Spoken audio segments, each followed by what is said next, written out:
One bright summer's morning, a woodcutter set off from his house on the edge of the forest.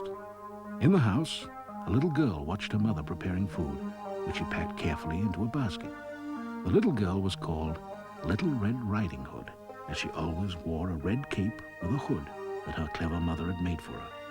When the basket was finished, Red Riding Hood's mother called her and said, "Here's a basket of freshly baked cakes and bread which I want you to take to your grandmother, who has not been well.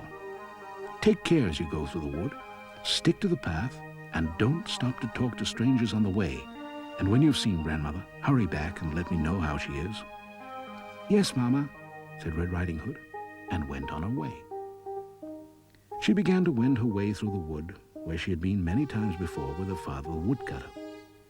The birds and the small animals that lived in the wood followed her, for they were not afraid of her.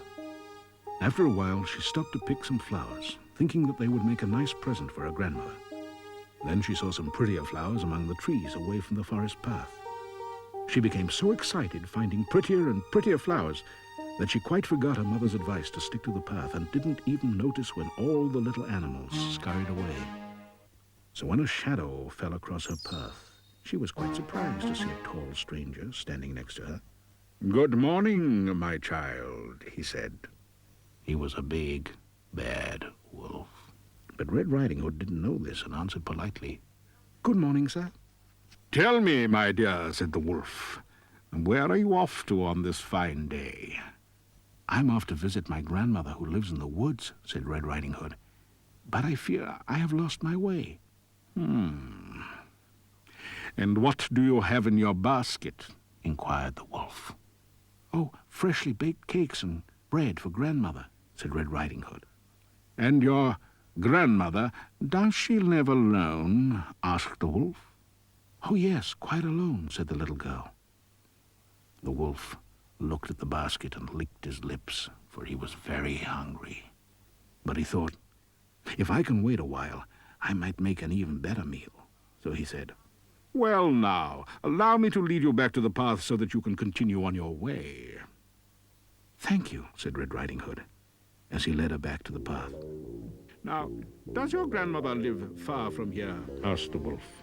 "Not very far," said Red Riding Hood. "In the little cottage by the old mill, and she keeps the door on the latch so that I can easily enter." "Oh, splendid, splendid," cried the wolf, licking his lips and swishing his tail. "Off you go, then. Give my best wishes to your grandmother, and I hope she tastes, feels better." "Thank you kindly," said Red Riding Hood, and she waved goodbye as she went down the path towards her grandmother's cottage.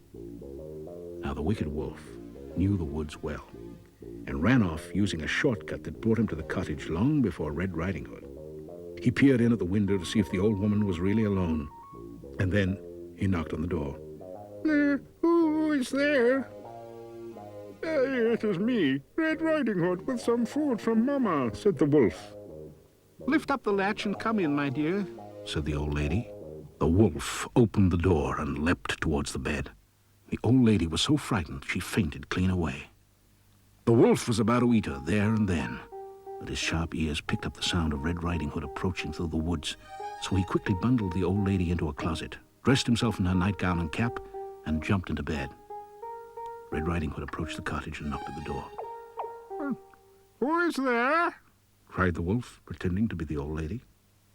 "It is Red Riding Hood with some food for you from Mama," said the little girl.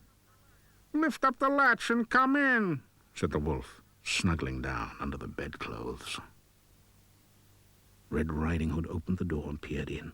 It was not very light in the cottage, but you could just see the old lady's nightcap lying on the pillow. "I hope you're feeling better," said Red Riding Hood as she approached the bed.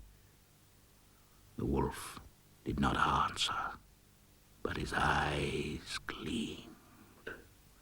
"Why, what big eyes you have," said Red Riding Hood. "All the better to see you with," said the wolf. Then Red Riding Hood noticed the strange shape of grandmother's nightcap and said, "What big ears you have, grandmother." "All the better to hear you with," said the wolf, and the bedclothes slipped down to show his big snout. "My goodness, what big teeth you have!" cried Red Riding Hood in alarm. "All the better to eat you with," snarled the wolf. Suddenly, the door burst open, and there stood the woodcutter with his axe.